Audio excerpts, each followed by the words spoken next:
We grew up Sunni Muslims, and so we weren't radical or extremist by any means, but we were definitely conservative. We would fast during the month of Ramadan. Friday prayers were normal. My sisters would cover up.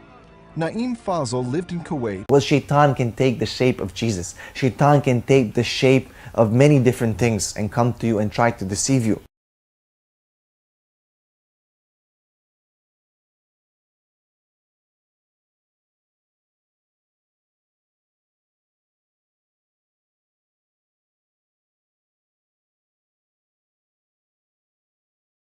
Why don't you reveal yourself?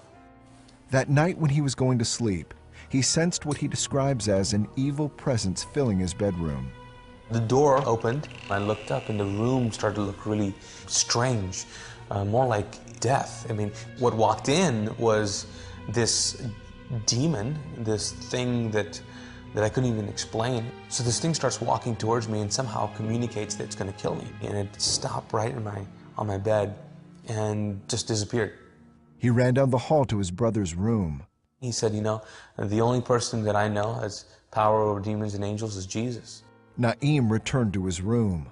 I said, Jesus, I don't know who you are. I can't call you the Lord of my life.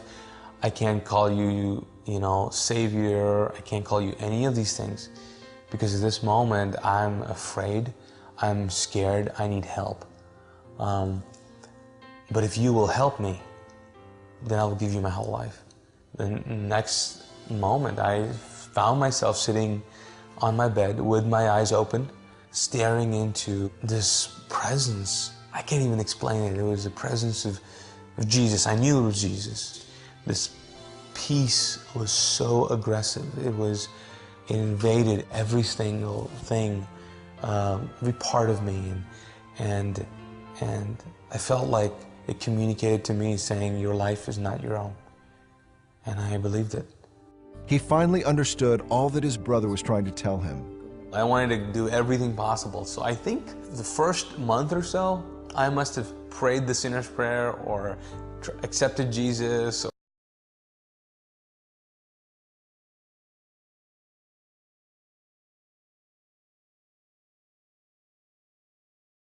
Or said the prayer like about 8 or 9 times. I've seen myself, Jesus in dreams, and I did not convert to Christianity because I've seen actually he was affirming Islam in my dreams. So you can't just base your life necessarily just on dreams. Dreams have a big importance even in Islam, but we know very well that that's not what we base our life on. We do not base our Sharia on dreams. Dreams can be an indication. Dreams can be even a warning. Dreams can be revelation, even as the Prophet ﷺ said, of righteous people. From revelation, this can be something that part of dreams. However, if it goes against the established facts in the Sharia, the established facts in the Quran and the Sunnah, this is rejected. And we know very well, we need to couple everything. We need to put everything in a package. The Prophet ﷺ told us that many dreams are for shaitan, and that shaitan himself can take the form of many things except Prophet Muhammad ﷺ. Right? So this is one way to answer, because a lot of things, well, I saw Jesus. Well, shaitan can take the shape of Jesus. Shaitan can take the shape of many different things and come to you and try to deceive you.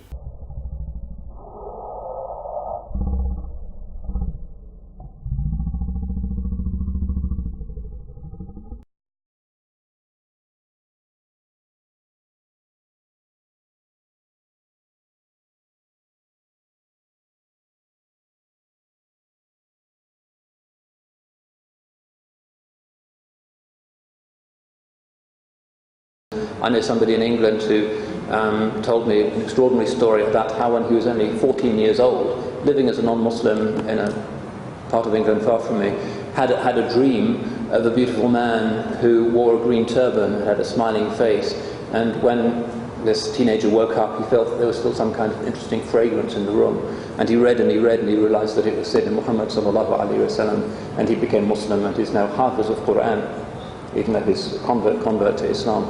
How that happened in his dream, this is part of the alam al-arwah, the secret world of the spirit consciousness, strange things that happen to people in sleeping or half-waking states, and Allahu a'lam as to how that works. I have actually read a testimony by a person who converted to Islam who said that in his dream, he was given a vision of the Quran and told that this book is the truth. At that moment of death, when the soul is right here, and your whole body is dead, and you only have a breath left, something happens.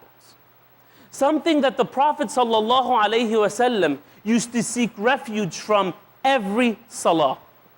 It is the test of death. And let me explain this. Throughout your whole life, all 50, 60, 70 years of your life, Shaitan is trying to push you astray. And he comes and whispers to us certain things to do and not to do. And throughout our life, he succeeds sometimes and he fails sometimes. But this is his last chance, right? You're dying. Your life is ending. And he only has one chance left to push you astray. So he will come to you in the form and shape of someone that is dear to you that has died before you, a mother, father, son, whoever. And he will come up to you at that moment when the soul is about to leave the body, and he will tell you, Ahmed, I am coming from the unseen world. The true religion there is not Islam. It is something else. And you have that split second to decide. But brothers and sisters, the challenge is, it's not up to you. It's not.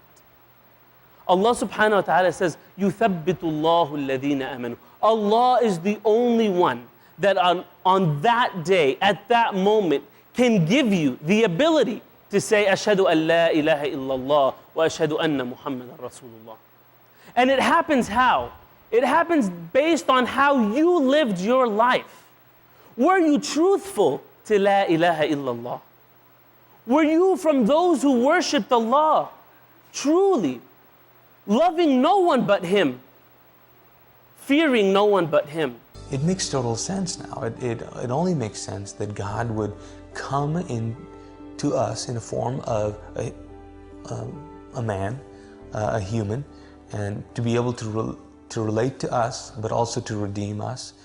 Is that the concept of the Trinity only came up after Christians already accepted the deity of Jesus. It was an effort, a philosophical effort to justify something they believed already, an absurdity they believed already. To believe a man is God, they had to come up with an idea of the Trinity. It wasn't that they first came up with the idea of the Trinity and then they said, oh, Jesus is the one that fits into the Trinity. Before Jesus came to the world, no one thought of the Trinity. So the Trinity is an excuse for idolatry.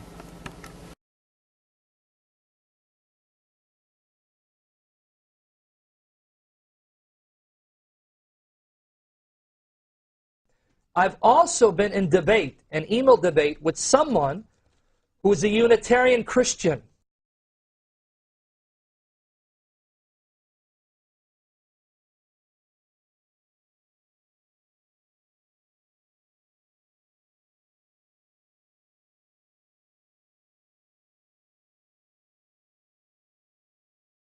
He finally told me his testimony. He said that he was an atheist. One night, this is his words, an email. In fact, I hope I can find the email and I'll read it maybe next time that I'm on the show, if I can find it, provided that I can find it.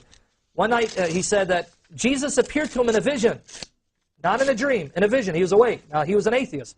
And Jesus personally told him that he's not God, that he's not God.